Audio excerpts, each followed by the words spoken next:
Hey Troublemakers, Russ Van Natter from Creative Works here, coming to you from our marketing studio, and with me is Mr. Bobby Hogue of 814 Lanes and Games. Hey Bobby, how are you? Good, how you doing? I'm always fabulous and better than I deserve, and really excited to get the chance to jump in with you a little bit. This piece and what we're trying to do is making sure that we're really highlighting the successes that our partners have, as well as sharing some of the lessons that they've learned as they're continuing to grow and expand. And I know that you and your brother got your guys' start in an inflatables business before getting into the traditional FEC model. What was the catalyst or the push of kind of shifting that momentum into a more standalone type facility for you guys? Yeah, so we actually started with some rentals. We had some bounce house rentals, and we wanted to open an indoor center. So we opened an indoor center. We had 5 bounce houses, slides, obstacle courses, with about 20 arcade games. Nice. And, we were doing a lot of birthday parties, doing a lot of things, looking for a larger building to expand. Sure. So we were looking at some different properties and different things when our real estate agent said, hey, you need to look at the bowling alley. He's really ready to sell that and take a serious look at it. So we did, and kind of did some more research, put a plan together. It allowed us to add more attractions and more, for the community, and we thought that was a good. So as you guys started to look at taking over an existing venue that obviously has history with the community already, what were some of the things as you guys were beginning that planning? Again, a bowling entertainment facility is going to have different wants and needs and pushes and pulls that go into it versus the existing, but there are also some things that stay true no matter what business you're in for the out-of-home side of things. What were some of the biggest hurdles that you guys had as far as the planning and just looking at how do we make this project come together and feel cohesive with everything that we're going to try and do with it? Yeah, so, one of the things that we had been attending IAPA and attending some of the other shows, like the 360 event that you guys put on and things like that. So we had been creating those partnerships with some industry experts, and that really helped us when we started the planning phase. And then, some of the challenges, obviously, always is the money, finding the funds, going to the bank, working with, the lenders and the SBA and things like that. Yeah. Wrangling the general contractors to stay on time and budget. Right. Definitely. The construction is challenging, and I had more of a background in that, so that was more, that was more in my wheelhouse. Great. So as you then started to put together the collection of attractions that you guys have, because you obviously have your bowling, you have a great food and beverage space, you've got an arcade piece, you have a laser tag arena, you have some escape rooms. Am I missing anything on that punch list? The bowling, the laser tag, the virtual reality. Yes, that's right. Yeah, the virtual reality, the escape rooms. Love that. Arcade. So when you guys were looking to put together that, how did your market reaction? So when folks started coming in and you guys were getting that business from reopening that center and re-debuting it, did it match with the target demographics that you guys were initially going towards? Were you getting younger families that you maybe weren't expecting to get? Were you getting more corporate business that you weren't expecting to get? How did that play out versus the plan initially? So, the plan was to create somewhere where we could encompass all of that. So from young to the older crowd, and also the corporate business. So we're coming up on 2 years. So we opened right after post-COVID. Right. We actually opened the day that the governor lifted the indoor ban. Heck yeah. So the corporate business started a little slow, but this year we're already completely booked up for December, booking into January now with the holiday party, things like that. What have you felt has really helped solidify some of that? Obviously, the economy coming back and people's trends were, hey, there's a big itch to scratch as far as getting out and getting that entertainment, which is great. But what have you guys done specifically to attract and target those corporate businesses with the different attractions that you guys have? What do you put together as that typical corporate package that you find resonates well for them? So we have the smaller businesses that don't have a huge amount of employees. We have our VIP space. So 4 bowling lanes, and then we couple that with a little bit higher end food and different food packages.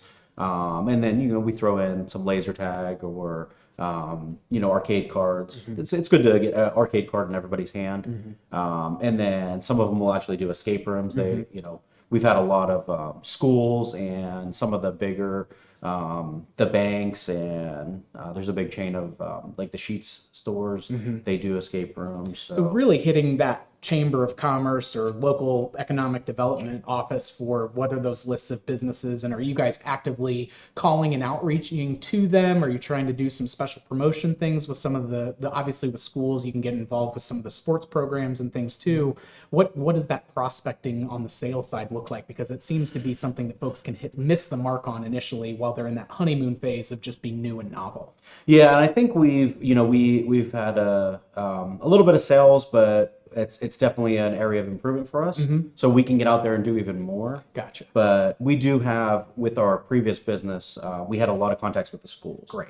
So we were able to do a lot with schools and the youth groups, the scouts, and different things like that, and putting packages specifically together for them. Nice. And letting them know that this is what we have, this is what we can do, Well, when they might not have even thought of coming to our place for something like that. And showing them that that's something that is scalable and affordable for them to do. And I think that again, as we look at what the core of location-based entertainment is, it's that opportunity for folks to celebrate or escape outside of the norm. And so it's such a great opportunity to get to do that while having fun and good food and camaraderie with all of that. And so are you guys noticing then that with your escape rooms, you guys ended up doing a 30-minute experience as well as a 60-minute experience?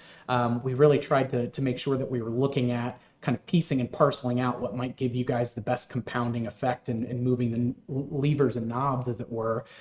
Is that still panning out for you guys from a practicality standpoint, liking the balance of, some different timed attractions so that way folks spend a little bit more time or money while they're there with you? Yeah, absolutely. So I believe what we've seen is the 60-minute, the more traditional room attracts people who might not have come to our place for something. The 30-minute works great when we have a waiting list for bowling, or we have a full house with leagues, something like that, and it's something else that we can offer. They might have come to bowl, but they end up playing an escape room because they've never done it before. Nice. Now, when you guys are running leagues, are you running traditional leagues, or are you running recreational leagues, or a combination of the two? It's kind of a combination. Nice. So when we took over a very traditional bowling center. So it was a 40-lane traditional center. We took out 16 lanes. So there was a lot of league base there. But we've done, we've tried to help them fill all of them. And a lot of them aren't being sanctioned leagues anymore. They're just there for the fellowship and the fun and mostly a lot of the beer. Yeah.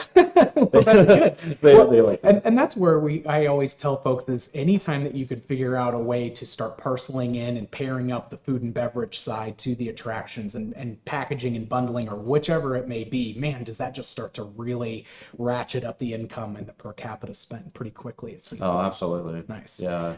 Nice. Well, so as you guys now are in the throes of opening up 814 Lanes and Games location number 2, talk to us about what is going into that process. Obviously, you've been up and running for 2 years now. This has been a project that's been in the works. I know we were talking not at IAPA where you guys were saying, again, the online interest and folks reaching out, when's it going to be open? When's it going to be open? And everybody, you and me both, brother, let's go. So it's great to be able to tell your story as you're going through that process. But what are some of the things that, as you were looking at the second location, anything that you said, okay, these are things that we definitely want to do again and replicate from the first location, and these are maybe some things that we probably ought to adjust or pivot from for based on lessons learned?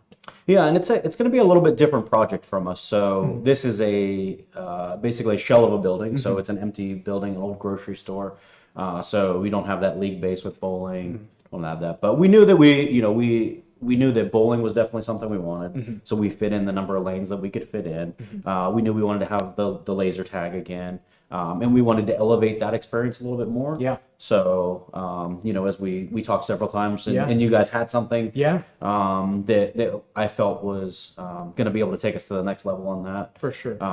And then it's one of the goals of having multiple locations was to be able to move and share attractions and move those. So we are going to move Mayday to the new location and put a new Singularity in Johnstown, so that'll freshen up that location. Absolutely. Plus, it'll be new in the new location for those people, which is an hour away. Well, and I think that that is a great way, again, as you start to look at, okay, if we're going to start to scale this out, what do we already have that we can reuse, and how do we bring fresh life into that at a new location? I think that that is such a mindful and intentional action to take, especially just knowing that guest expectations, if they're coming there 2 to 3 times a year, they're wanting to see something fresh. So you can't just ignore, the first child. You have to make sure that you're doing a lot of things to make it that full family unit. What are some of the things then, as you guys are looking to scale your staff and your operations and things, what does that look like for you guys now? Do you have to bring in a little bit more middle management so that way you guys can then oversee things at the higher level?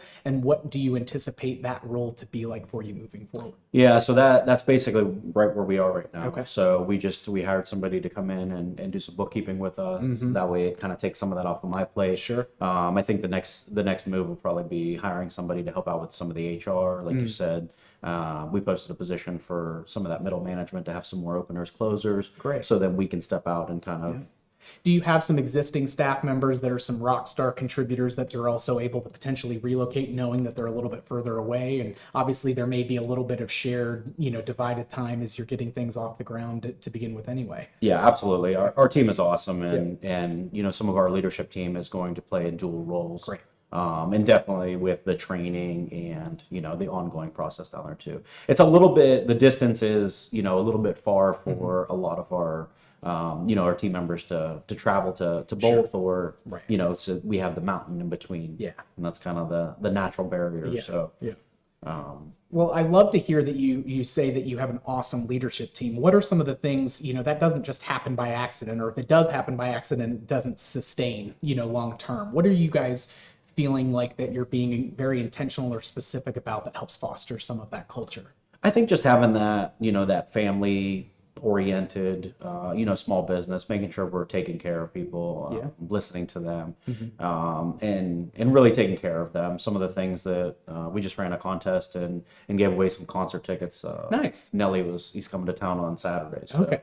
Anybody who didn't have a call off and have any issues. Yeah. Was in the drawing for that. Love that. Over the summer, we took a trip down to the Pirates game. Nice. So just trying to do, plan the holiday party and do some things like that, making sure that we're really showing our appreciation for our team and what they're creating for the community. Well, I think that that's such an important piece that folks can miss on, as well as, hey, we want you to bring businesses to us so that way we can help with team building, but we as team building entities also need to make sure we're doing that for our own staff. And so as you're then looking at that second location as well, was there anything that, again, knowing that it's a little bit of a different project, a little bit of a different starting point for you with that more raw space, anything that has you particularly excited about? I mean, we're jazzed for the laser tag arena, obviously, and some additional escape rooms and things, and elevating that.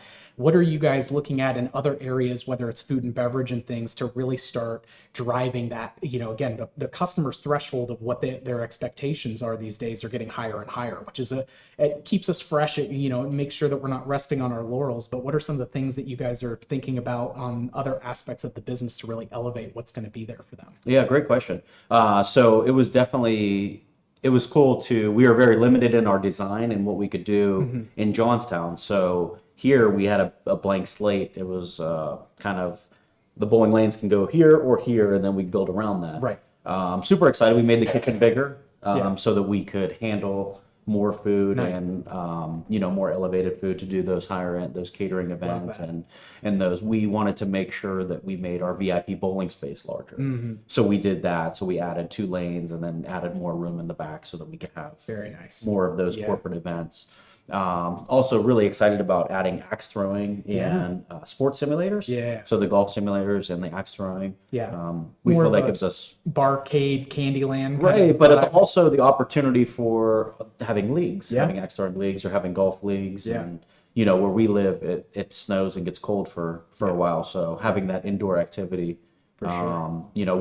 We try to listen to our customers. They've been telling us we want this, we want this, we want this, and we accommodate what we can along with what is working in the industry. Sure. Sure. Well, so I love that foundation that you guys have with continuing to run leagues at the first location and then also looking for new ways that you can create leagues in the second location for other attractions. I think that programming and really creating a destination reason to pull folks in. Are you guys typically doing 6 or 8 week type of kind of programming and leagues for those kinds of things? Do you do it a little bit longer? Because we've seen folks do mini short gym memberships almost where it can, depending on the activity, but then do you do some extra tournaments on top of it? What does that typically look like? Yeah, so like I said, it goes back to that traditional bowling center versus, so what we're doing in Johnstown is going to be a little different than what we're going to do in Greensburg. We have that traditional 30 to 32 week leagues. Set up, and we really don't have, like, we have some great ideas about doing like a craft beer league and some other leagues. We don't have the day of the week to do it, like opening for it without extending our hours or something like that. So but those 8-week leagues is something that we're going to start in Greensburg, where in that town there are a couple other traditional bowling centers that have leagues. Okay, so now you get to slot in a little bit more of that alternate slate, a little bit more of the targeted niche marketing groups and things. A little bit more of the fun leagues, the non-traditional bowling, and see how those leagues are and develop our own leagues and see what people can come up with. Absolutely. Well, that's so cool, especially then when the community then can find something that they personally identify with, and it just feels more comfortable and at home for them. Whether it's a NASCAR league or the craft brew league or a trip to a casino or a baseball game, something like that. There's all kinds of fun leagues that you can come up with, and it's gonna be a lot of fun to see what they want to do and what we actually. My money's on the NASCAR league for having the best T-shirt designs and sassy sayings on the back. Definitely. Well, I want to end with one, just thank you for the time that you've spent with us here today and talking through it, as well as the opportunity to work with you on this new location. But anything that's at the top of your mind for folks that are looking to either start their first location or expand that just resonates really well with you based on where you guys are at in the process right now, that you feel like, whether it's a mindset or whether it's a specific, way that you've gone about doing it that you felt has led to your greatest success? Yeah, I think one of the big things is knowing the industry. Going to IAAPA or to 360 or Amusement Expo, Bowl Expo. We try to make sure that we're in our industry and we know what's going on, and having the ability to bring in the latest, greatest thing and to know what's happening, and then creating those partnerships. With like you guys or our other vendors, and just picking their brains, visiting places, going a lot of different places, seeing what people have and what's working and what's not working. Perfect. I think those are a good starting point. You're never done learning. No. There's always something, and the industry's always changing and the markets are changing, but knowing your market is big too. Well, fabulous. Well, Bobby, thank you again so much. And for Bobby Hogue at 814 Lanes and Games, it's currently on its way to 2 locations in the greater Pennsylvania Commonwealth. My name is Russ Van Natta with Creative Works. Thank you all, and go get active.